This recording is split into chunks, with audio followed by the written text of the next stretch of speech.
21 ब्रह्मांड का लघु चित्र ये देखना। आपने जो एक ब्रह्मांड अभी देखा था,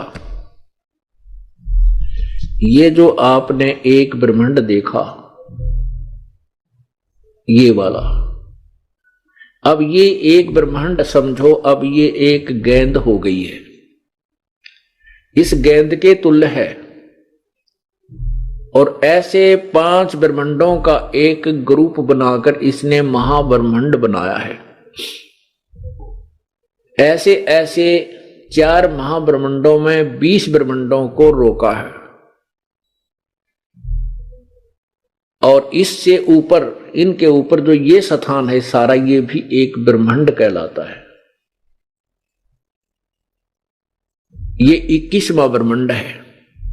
यहां पर इसने एक और चाल चली है, यहां पर भी एक नकली सतलोक, 21वें ब्रह्मांड में भी ऐसे रचना की है। नकली सतलोक, नकली अलकलोक, नकली अगमलोक, नकली अनामी लोक बनाया है। और इधर 12 अचिंत भक्तों का निवास स्थान है। ये जो अच्छे पुण्यकर्मी प्राणी होते हैं इनको यहां रखता है, यहां से फिर इनको नकली गुरु बनाकर ये काल पृथ्वी पर भेजता है, जो जीवों को भ्रमित करते हैं। इनकी कमाई अच्छी होती है, ये आजीवन इनके वचन में शक्ति रहती है और अपनी कमाई को नष्ट करते रहते हैं। ये सामने ये तपतशिला है, यहां पर काल अब स्वयं रहता है। यहां पर एक तपतशिला है जिसके ऊपर 1 लाख प्राणियों को ये नित भून कर खाता है। ये 21 ब्रह्मांड है। और ये देखना असंख्य ब्रह्मांड। आपने जो 21 ब्रह्मांड देखे, ये अब ये स्थिति समझो ये आ गई है, ये वाली, ये काल के 21 ब्रह्मांड है, ये वाले।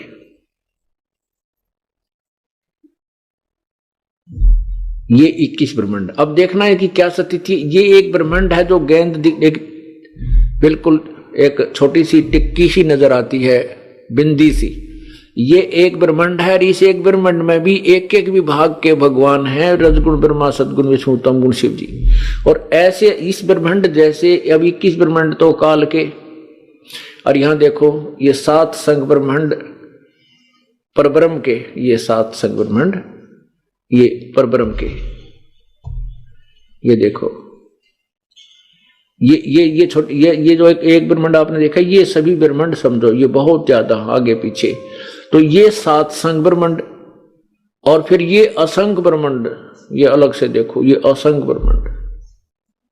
ये जो असंख्य ब्रह्मांड है, ये ब्रह्मांड और ये सतलोक अलग से, इन सभी ब्रह्मांडों का और ब्रह्म के साथ, परब्रह्म के साथ संघ ब्रह्मांडों का, 21 ब्रह्मांड काल के ब्रह्मांडों का भी कंट्रोलर, यानी कुल मालिक, इनका भी संचालक, इनके ऊपर भी कंट्रोल रखने वाला ये सत्य पुरुष कबीर साहिब जी हैं।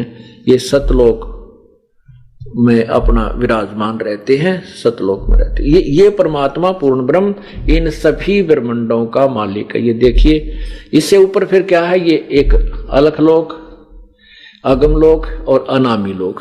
ये और जितने भी 3 लोक और हैं सतलोक से ऊपर, ये सभी का और इन असंख्य ब्रह्मांडों का कुल संचालक, कुल मालिक ये कबीर परमात्मा है। ये केवल 21 ब्रह्मांड है। 21 ब्रह्मांड में एक ब्रह्मांड के अंदर ये एक ब्रह्मांड है।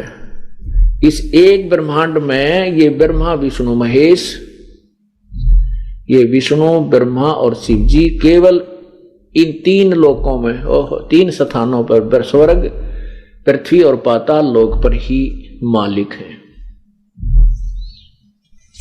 अब आप इस चीज से परिचित हो जाओगे कि किस परमात्मा की कितनी अवकात है, कितनी अक्षमता है। तो क्या बताते हैं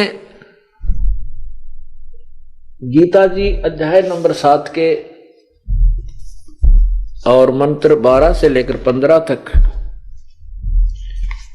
ये पढ़िएगा।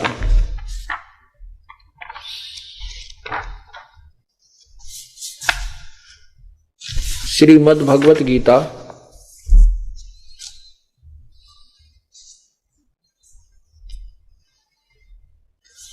और इसके ये श्लोक नंबर 7, अध्याय नंबर 7, और ये है श्लोक नंबर 12।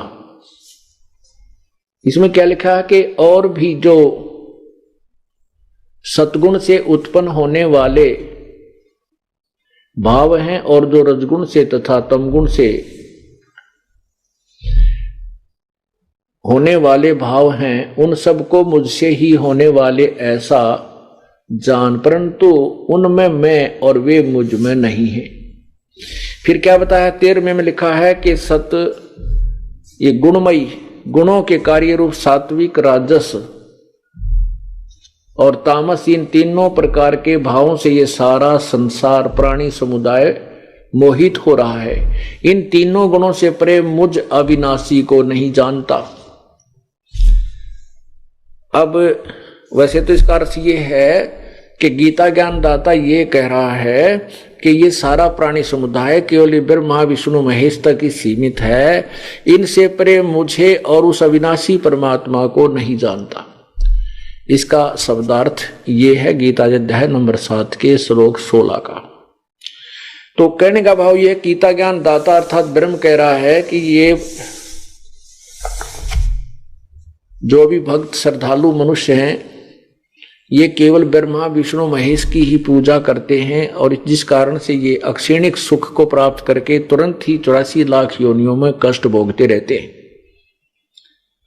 ये मुझे और उस अविनाशी को नहीं जानते। आगे क्या कहता है 14 में लिखा है, क्योंकि अध्याय नंबर 7 का और ये 14 श्लोक है, क्योंकि यह अलौकिक अर्थात अति अद्भुत त्रिगुणमयी मेरी माया, रजगुण ब्रह्मा सदगुण विष्णु तमगुण शिव जी द्वारा फैलाया गया जाल बड़ी दुस्तर है, परंतु बड़ी खतरनाक है, परंतु जो पुरुष केवल मुझको ही निरंतर भजते हैं, वे इस माया को उल्लंघन करते हैं, अर्थात संसार से तर जाते हैं। यानी जो कहने का भाव ये है कि जो इन तीनों गुण रूपी, कहने का भाव ये है कि ये तीनों गुणों की जो पूजा करते रहते हैं, और जो इनसे ऊपर अगर मेरी जो पूजा करते हैं, जो वेदों अनुसार साधना करते हैं, वो इन तीनों गुणों से ऊपर उठ जाते हैं। अब देखो गीता जी अध्याय नंबर 7 के श्लोक नंबर 12 से लेकर के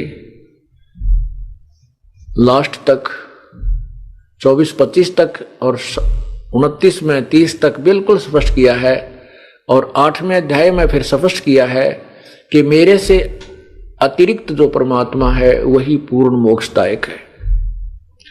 तो इसमें क्या बता रहे हैं कि इन तीनों गुणों से ऊपर जो मुझे भजते हैं तो इनसे ऊपर उठ जाते हैं। आगे क्या बताया है कि जिनका ज्ञान इन त्रिगुणमयी माया द्वारा हरा जा चुका है, जो रजगुण ब्रह्मा सदगुण विष्णु तमगुण शिव जी, इनसे ऊपर किसी देव को नहीं मानते ना पूजते, वो राक्षस स्वभाव को धारण किए हुए, वो कहने से भी नहीं मानते, समझाए से भी नहीं मानते, आंखों देख कर भी नहीं मानते, वो राक्षस स्वभाव को धारण किए हुए दूषित कर्म करने वाले मूर्ख नीच राक्षस स्वभाव को धारण किए हुए मूर्ख दूषित करने वाले ये मनुष्यों में नीच, ये मुझको भी नहीं बचते।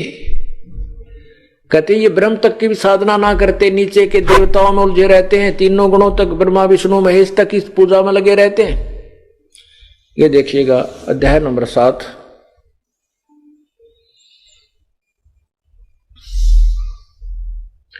और ये मंत्र 15,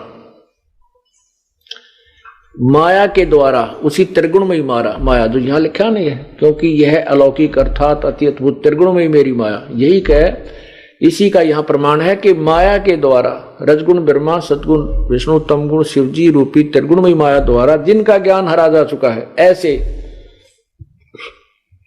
आसुर स्वभाव को धारण किए हुए, आसुर माने राक्षस, मनुष्यों में नीच और दूषित कर्म करने वाले मूर्ख मूढ़ लोग मुझको नहीं भजते। अब यहां प्रसंग ये था, परमात्मा क्या बताते हैं, ज्ञानी सुने सो हृदय लगाई, ये मूढ़ सुने तो गम न पाई। अब उनके ऊपर संकेत है कबीर परमात्मा का, जो गीता जी भी उनको मूर्ख राक्षस स्वभाव को धारण किए हुए मनुष्यों में नीच दूषित कर्म करने वाले मूर्ख, उनके लिए बताते हैं परमात्मा कि ज्ञानी सुने सो हृदय लगाई, ये मूर्ख सुने तो गम ना पाई। क्योंकि ये इन्हीं भगवानों में इतने रंग चुके होते हैं कि आंखों देखकर भी इनको त्यागने को तैयार नहीं। इसलिए और फिर क्या करते हैं, मारने मरने को तैयार हो जाते हैं। तो ये राक्षसों के कर्म होते हैं, जो सत्य को ना स्वीकार करके और मारने मरने पर उतारू हो जाते हैं। वो राक्षस होते हैं, साधु नहीं होते। ज्ञानी सुने सो हृदय लगाई, मूर्ख सुने तो गम न पाई। गम माने समझ नहीं सकता, इस भेद को नहीं ग्रहण करते।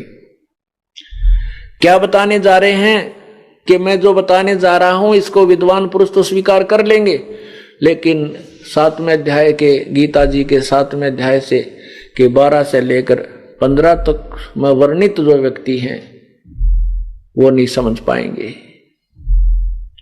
क्या बताना चाहते हैं, मां अष्टंगी पिता निरंजन, ये जम दारुण वंशन अंजन।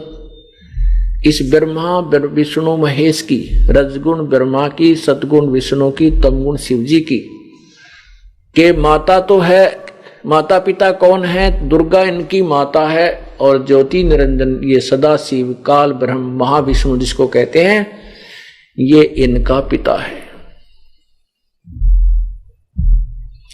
मां अष्टंगी पिता निरंजन, ये जम दारुण वंशन अंजन। ये